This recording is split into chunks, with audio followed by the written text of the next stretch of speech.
Okay, in this chapter, we're now kind of talking about in general how macroeconomists in general kind of work their way through thinking about policy and how that leads to sustainability. And so what we can see here is that what we have is obviously a role for the government and all this. And so we'll kind of look at how that then, when there is a role for the government, how that sort of conflicts with people having freedoms and independent goals. And basically, we have to balance things accordingly. Sorry for the weird kind of bullet points here, but that's kind of the way that the system automatically created these. But what we do in this chapter as well is we carry out the description of 6 design principles that go into these policy designs and thinking about how policies emerge from this that are appropriate. All of this is done again with the idea of, the economists, traditional economists, if we're talking about environmental economics, they don't really talk a great deal about policy, primarily because they don't have to.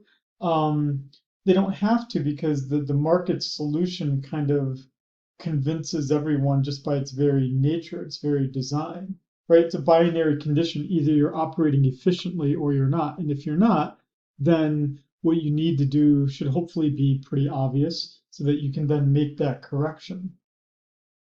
As we've seen in the previous chapters, though, in ecological economics, where we're focused on something a little bit more subjective, something a little bit less binary as a condition other than efficient or not, it takes a great deal more time to convince others what the policy ought to be.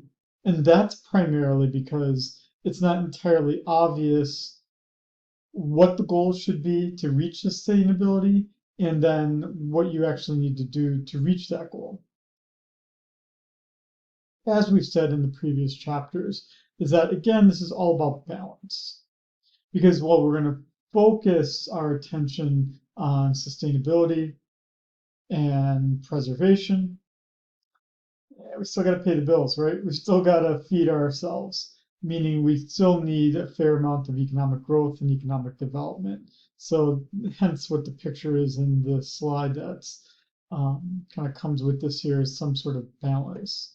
That balance, which is kind of as I see it, kind of the craft of having good policymakers, right? Good policymakers, that's all about compromise. And here, what we're just trying to do is find that level of balance between economic growth and ecological sustainability. You can't just do one. And I hope that that's coming through to you, even in our discussion of this course of ecological economics, and why I personally think that this is a better way to approach environmental protection than just environmental economics, where we see the problems as market flaws.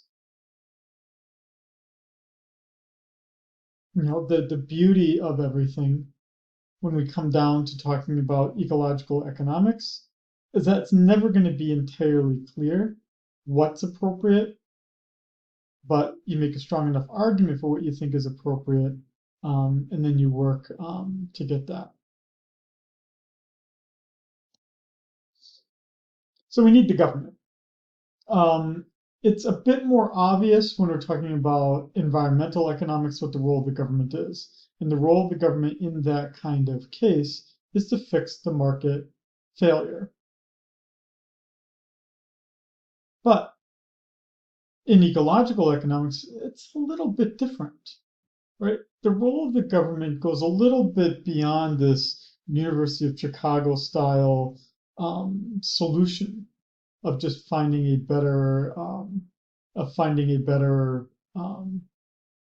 market alternative when the market fails. So as as we start here, right, what can the market not do? Oftentimes, the market can't help us achieve all societal goals or allocate all resources. So what we see is that there's certain things that are difficult to put into the market. What would that look like? Well, at least as it applies to this class, one obvious one would be diversity of species, right? It's not going to be entirely obvious in a market setting that there would be a protection of diversity of species, especially if that species has no market goal, no market role. Right? So, in some sense, the government would need to step in to promote, to achieve that goal of ecological diversity. Now, we can think of this even beyond this course of things that the government does, and where,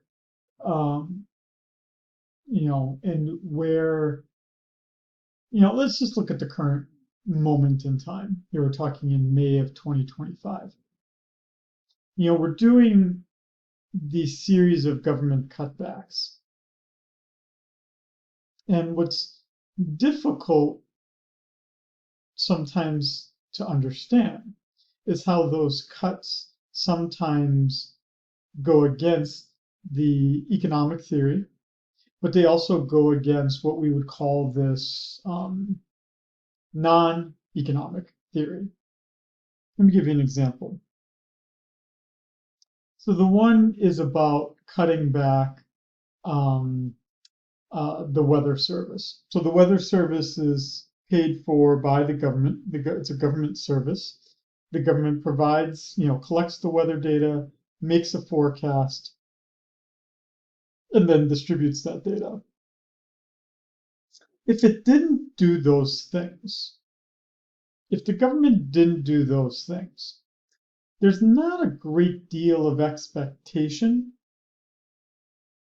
that the private market would do enough of it. They'll do some, right? So if I'm running an airline, I'm obviously going to hire some weather people because the weather is going to affect how I plan my flights. But I'm not going to have weather people covering territories or parts of the world that I'm not flying in. Nor am I going to try to cover things like climate change and other long run, environmental / meteorological problems, because that's beyond what me as a company need to care about, right? So the reason why government support for the National Weather Service became justified was because it was considered a public good, something that you might be familiar with from when you probably took the principles of microeconomics course, right? And again, we think of things like public education, the weather service, other things where the market would provide some, but not enough, so the government steps in to provide it. So on one level, then, government reductions, cutbacks, don't entirely make sense because it's already been established that not enough would be produced. So why do we reduce it? Right? Now, it doesn't necessarily, on the other side of this, it doesn't necessarily mean that the current administration is absolutely wrong. It's somewhat debatable, maybe. The argument might be, well, there are some private companies out there that do provide enough weather data coverage.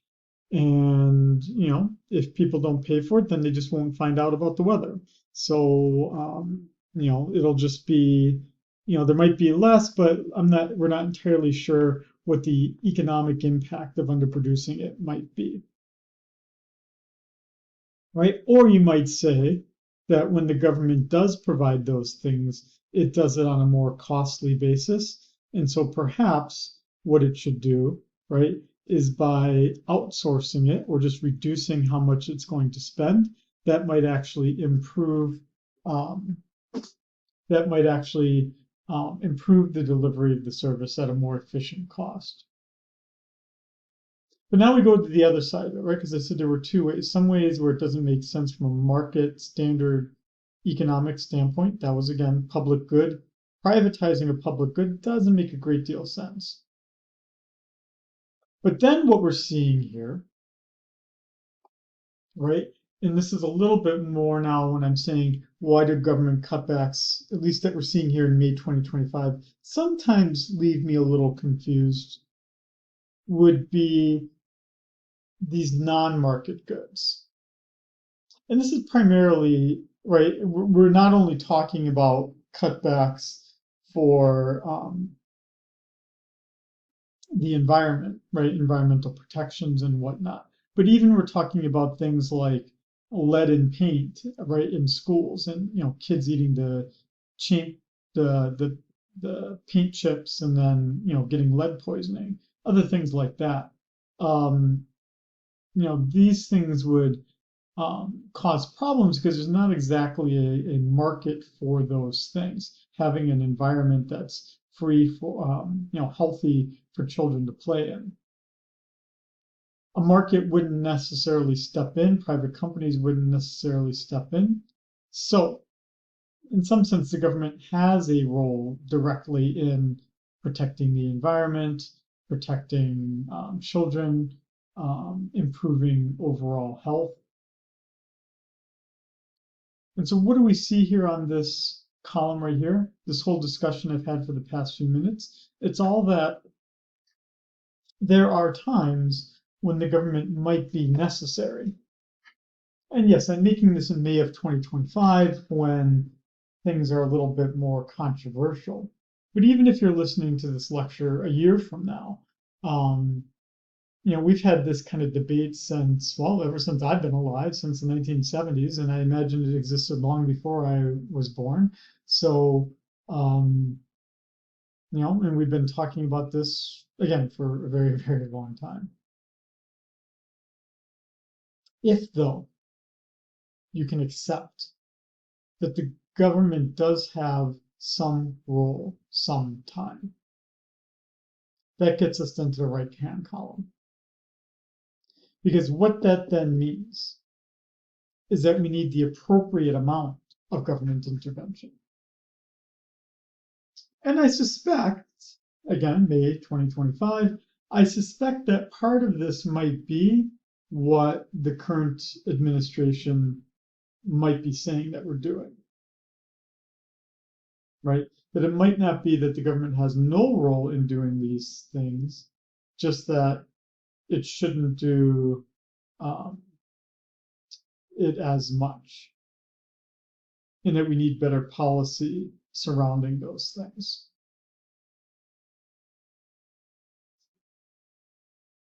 And the counter to that, right, those who disagree with the current administration would say, if you don't get the policy right, or if you completely remove the government's role in any of these things, then you're going to cause these inequalities and this overall degradation of the environment.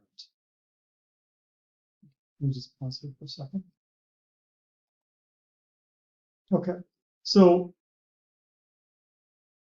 what we come down to then are these two philosophical presuppositions.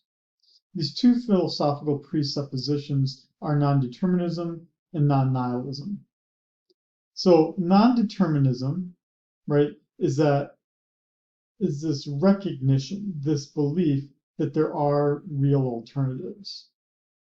And what this means then is that having a major in, for instance, in political science or public policy is a meaningful major to have in college, because that means that policy design is important. And if you get the policy design correct, then people will make different choices. And as people make different choices, then we get different outcomes. The outcomes that obviously we prefer. And so then what you would imagine then the politician being like is that the politician would then, come into his office, right? His or her office. He'd have all these, fancy people surrounding the lawmaker. And the lawmaker would just hear the point and the counterpoint, right? Get this diversity of ways to do it, and then be presented, right, with policy choices. A policy is then decided upon, and it's could be seen as, oh, how can you say? I can't think of a way to say this without like this like old timey phrase, which I don't even think is correct to say anymore. I was trying to think of the line of like, there's more than one way to skin a cat, which even saying it now sounds really bad. And as a cat lover, I'm not sure why that phrase is the way it is, but right, but we could just say that there are multiple ways of reaching the goal, right? And so what we kind of hope for in this non-determinism aspect, what we always hope for is that maybe, let's say, Democrats and Republicans aren't that far apart from each other, right? That they all believe, in freedom, democracy, and, flag waving America and all those great things. They just have different ways of approaching it, right? That's being maybe a little bit overly optimistic and overly generous, right? I think what happens as we get older, at least what I've experienced as I've gotten older, is that we go into a little bit more of non-nihilism. And we would even say that in past presidential elections, we've gotten closer to this non-nihilism. I don't know. I mean, maybe we haven't. Maybe it's just my own perspective. But I mean, I'm trying to think back to um, even like the first election I voted in. I think it was the 1996 election between, I think it was Bill Clinton and Bob Dole, I think. I don't know. I mean, I wasn't that engaged in listening to those kinds of debates at the time, but I don't think one was saying that if you choose the other guy, the world's going to collapse. Whereas even in this past election, whether you liked Harris or whether you liked Trump, I think both of them were guilty of this non-nihilism of saying, if you vote for me, things will be better. If you vote for the other person, the world's going to collapse, or at least the United States will collapse. And so then the politicians that we hear, right, then highlight then the second bullet point, which is that the policies that they are suggesting are the ones that are quote unquote right and better than others, right? There's an ethical basis for that policy because we want the world to be better. And we're going to improve the world by making people do the right thing. So when people say to you that as a world we've slipped into nihilism, non-nihilism, that's what kind of more of what they're meaning. Maybe even 50 years ago, we had a little bit more of a belief of non-determinism. Except with the Cold War, right? People still did believe that Russia, the old Soviet Union, right, that the Soviet Union was bad and America was good, right? So it's not like maybe we just have these moments of non-nihilism mixed with non-determinism. Okay, so when we put that all together, we get these 6 design principles then for policy. That the goals should be independent as well as the instruments, that we would have macro level control and micro level freedom, that there's a margin of error for the biophysical limits. And again, we're going to talk about each of these here, that we will acknowledge the initial conditions in the design of these principles, that we will change as things change, so we'll have adaptability to changed conditions. And then finally, we'll have some congruence of policy domain, right? That the policies that we develop will be scalable to the level that's needed to resolve them. Okay, so let's talk about each of these now. Let's start with number one, independent goals, independent instruments. So each policy goal here, the idea is that each policy goal, whether we're looking for sustainability, just distribution, or even just efficiency, all of these things need a separate policy tool. This is all work by an economist, but it's a European economist, and European economists are honest most of the time very broadly trained. But Jan Timberen, Dutch, Jan Timberen basically said that that if you wanted to achieve multiple policy objectives, then you needed the equal number of policy instruments. So, for example, if you're trying to work for something like an energy policy,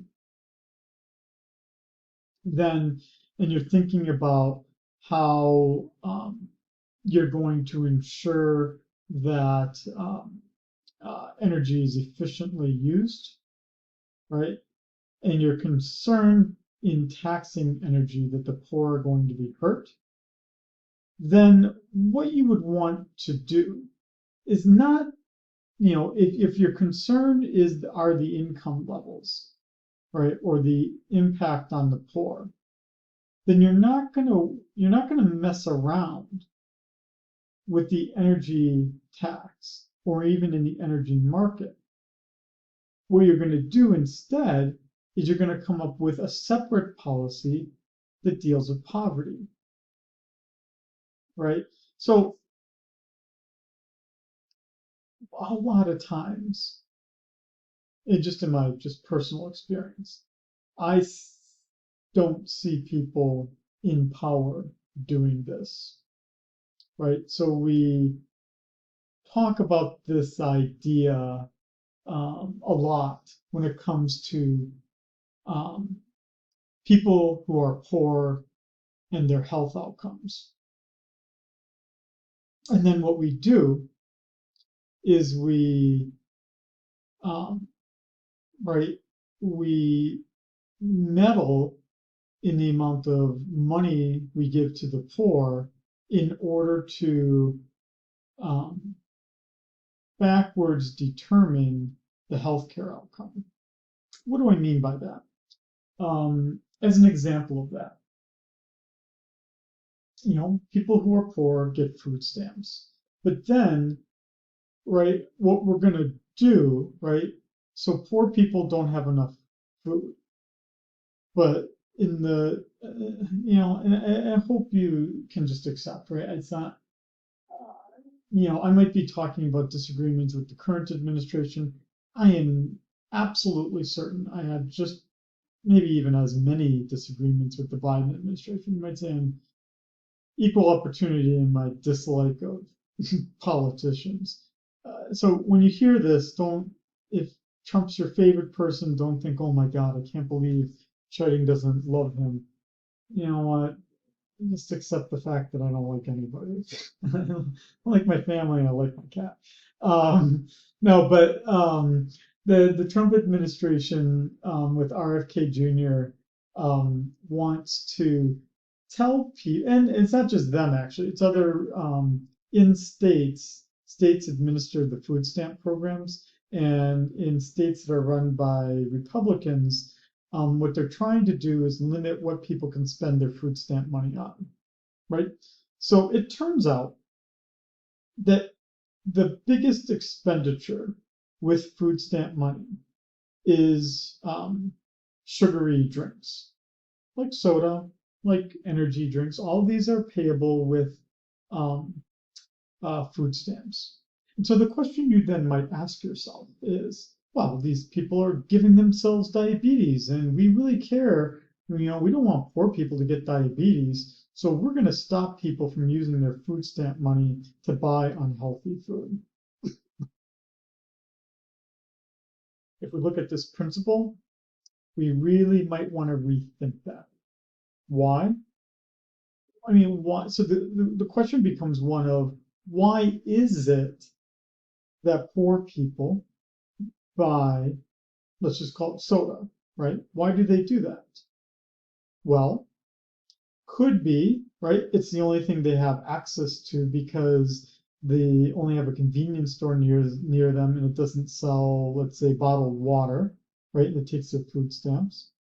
Could be because, right, when you're poor, you need cheap sources of calories, right? The only way you're going to make food stamps last for the month, right, is that if you have to consume 2,500 calories a day to, maintain your living, right, you need to do that as cheap as possible so that you don't use up all your food stamps by the 20th of the month.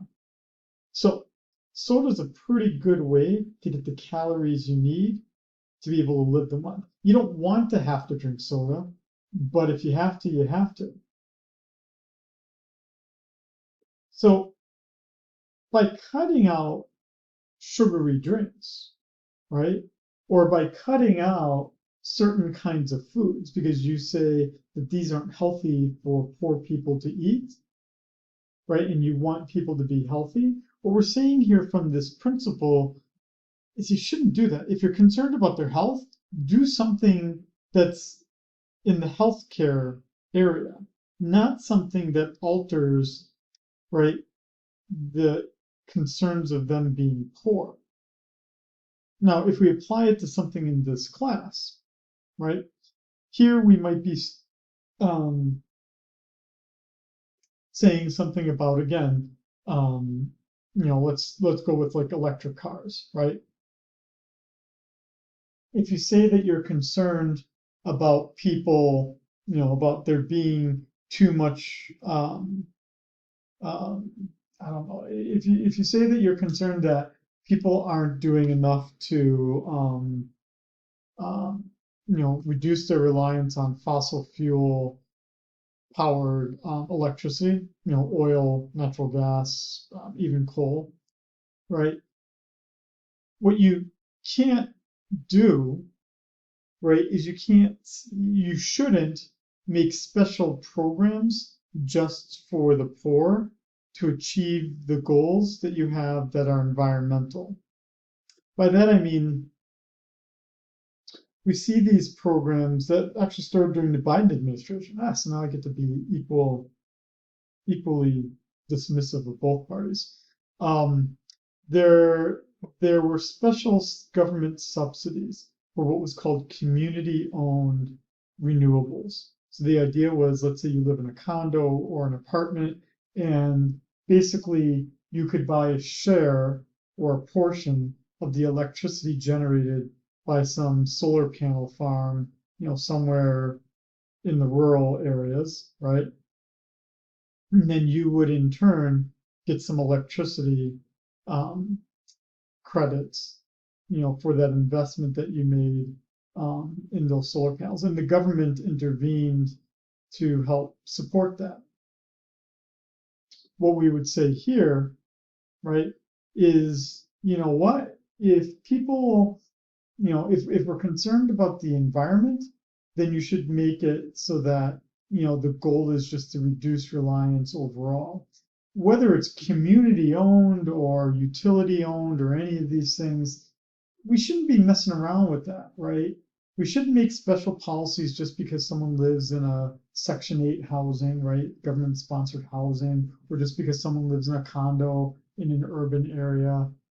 We can't deal with all of those. I mean, we can, but we need separate, standalone things that deal with all of the problems and all of the perils that face people who live in Section 8 housing or live in condos, not just trying to achieve an environmental goal that's directed towards one small group.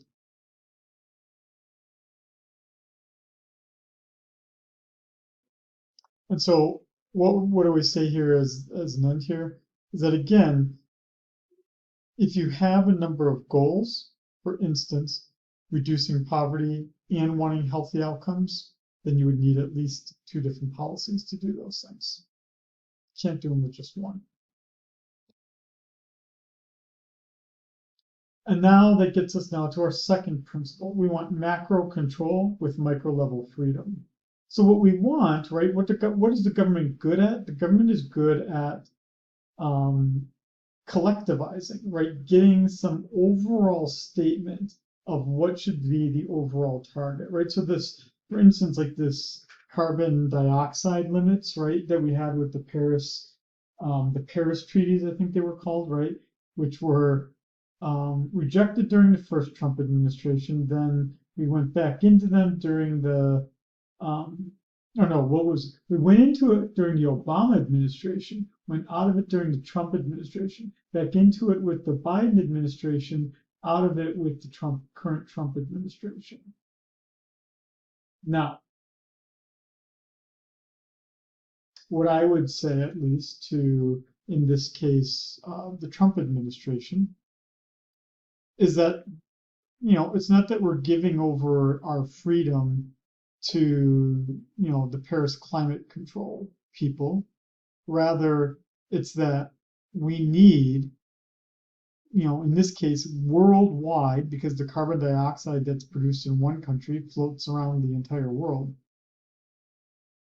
We need global limits set for certain emissions, right? In this case, right? Or, think of whatever the thing else is, right? Radiation, right? Or, something else. So the government needs to set these macro level targets, but individual countries, once they're given what that target is, then they should have the ability to decide how they're going to achieve those goals. Right? So then this would be up to an individual government to decide, are we going to push natural gas as a solution, right? Which it turns out, right, is a different way of right, reducing the burning of coal. But in other countries, it would be we need to, have more nuclear power, or the Canadians want to do more hydroelectric, right? Let individual countries decide those things. The other way, to approach the kind of the current changes that we're seeing today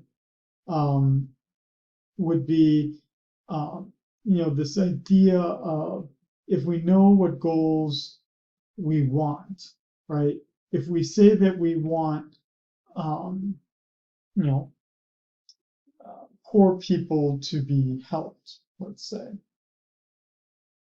right? If that's what let's say, the government wants, then what the Republicans in office currently would say is, if we want to do those things, then we would give states the freedom, the flexibility to determine how those things are achieved. I mean, that is essentially, to be charitable. That is what the Republicans, in some sense, are calling for. That would be quite a change, because really since the 1960s, which is when the current poverty reduction policies were all put in place during the Johnson administration, states were not given that kind of freedom, right? States pretty much have the same food stamp eligibility requirements, Medicaid requirements. They all have the same Medicare requirements, right? States aren't given the freedom.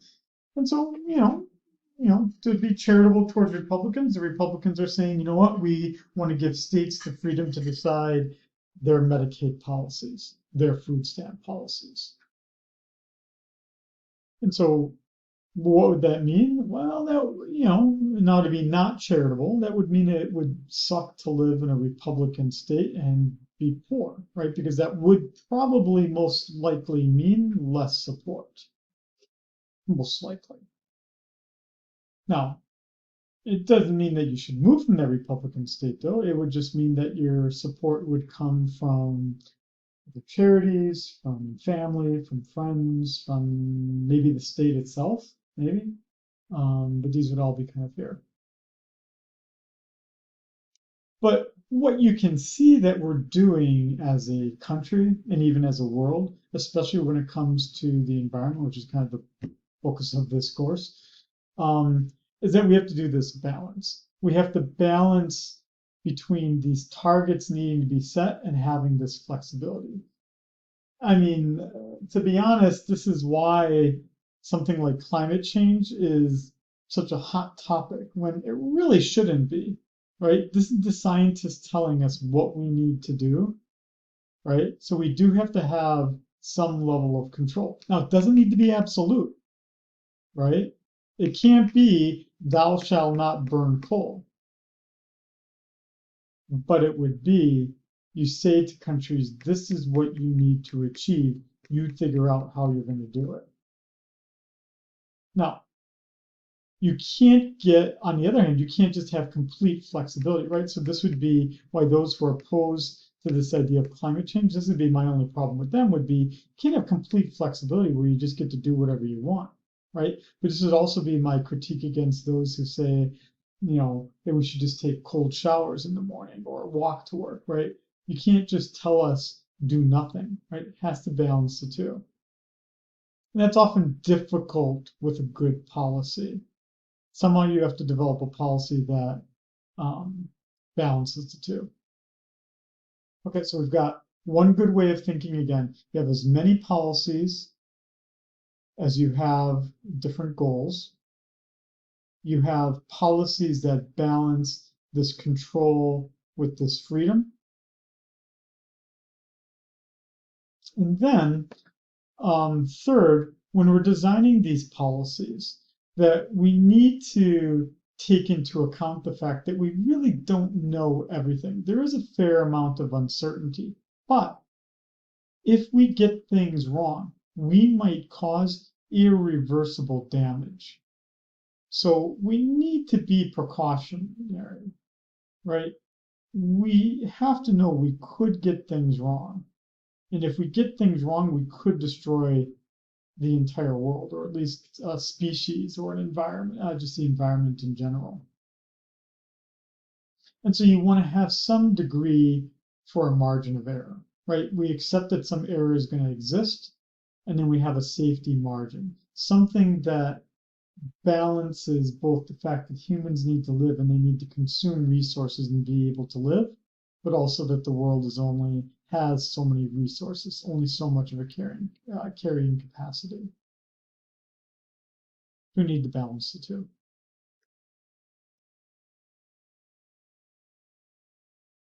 Okay, then we need to, as we're designing this policy, we need to acknowledge the initial conditions. What we need to do is that, when you write a new policy, you don't just start from scratch. What you look at is what are you doing currently to try to solve the problem. And as you do these things, right, you're going to think about, gradually improving the existing institutions and the existing policies you have. When we think, for instance, when we think of the Affordable Care Act, what's commonly called Obamacare, that's a really good example of this building on existing institutions. Because what does it do? It didn't actually create a new way of receiving medical care, right? The same hospitals, the same doctors all exist. All that existed in 2005 exists today, right? From before Obamacare to today, it's the same doctors and hospitals that all exist.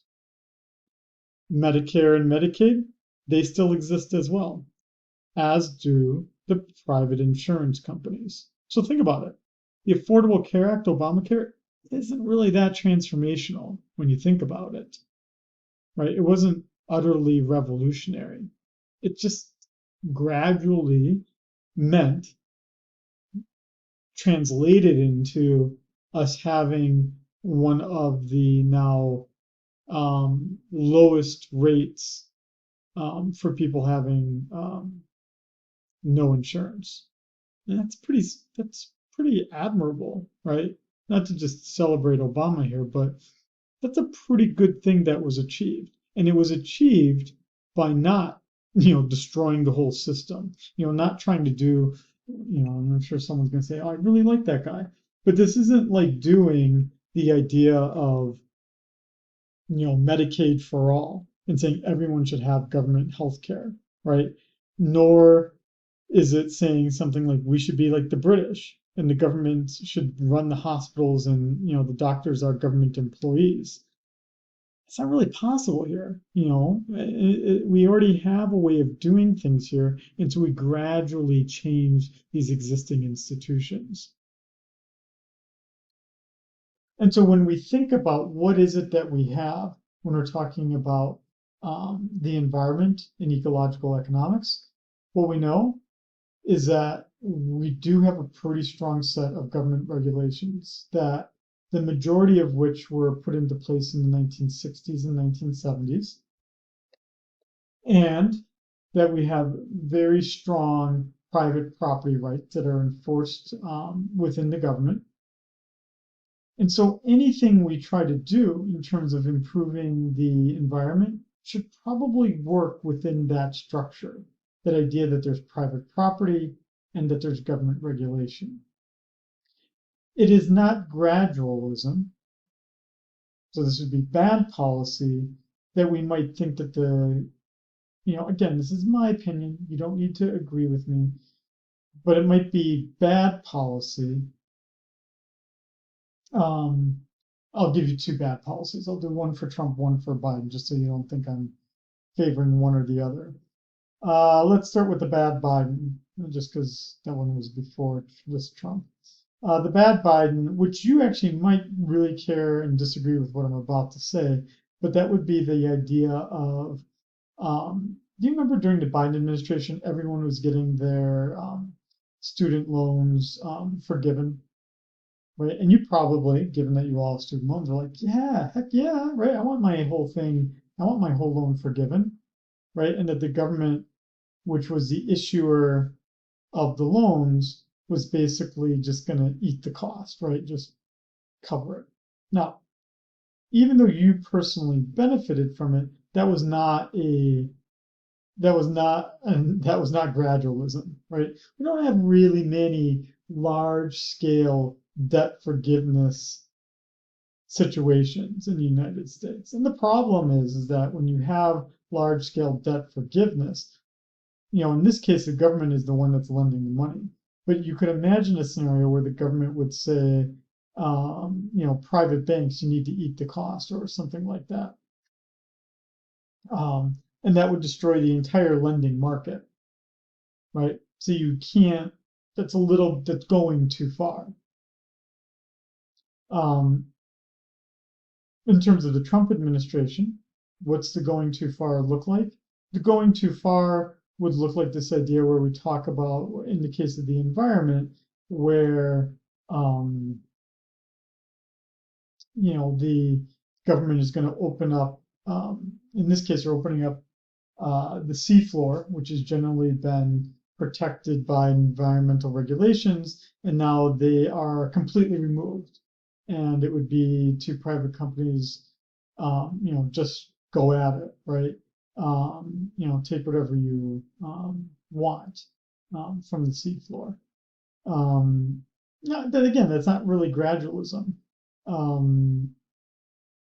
You need to do something that's a bit more realistic and understanding of the things that exist, the limitations that exist. Then in step 5, or the principle 5 for these good policies, the policies need to be flexible. When you start off a new policy, you are going to learn things that you didn't know before. And so we have to have an ability, outside of just writing a new law, we have to have an ability for the policies to be adjustable, to be flexible as things are changing. Right, and this would be especially the case in the environment where we already saw, right, with principle 2, principle 3, that there's a margin of error. We're going to get things wrong, and so we need to be adaptive and adjust to these things. And that gets us to our last principle. And that last principle then is that the scope of the policy should match the scope of the problem, right? Um, right, the example that's given here, right, is that a local issue like garbage collection should be dealt with locally. Global warming should not be something that's done by a state.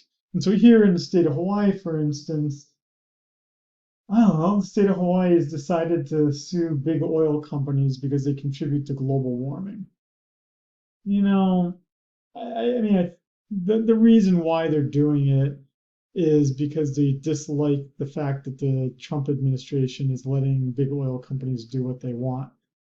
I don't think that the appropriate solution, though, at least from these policy principles, should be that the state of Hawaii should take on the mantle of fighting against global warming. I mean, it sucks because we're an island and rising sea levels would really totally suck because they would start to inundate the islands. But it's an a state issue, right? And so you want to have the appropriateness of the scale of the policy to the scope of the problem. So then, how do we design this then, given this, right? Is that what you need to do is you need to sequence things appropriately. And so the first thing you would often do is look at doing things on a sustainable scale, right? You'd want to start to create the limits for economic activity that get us the sustainability.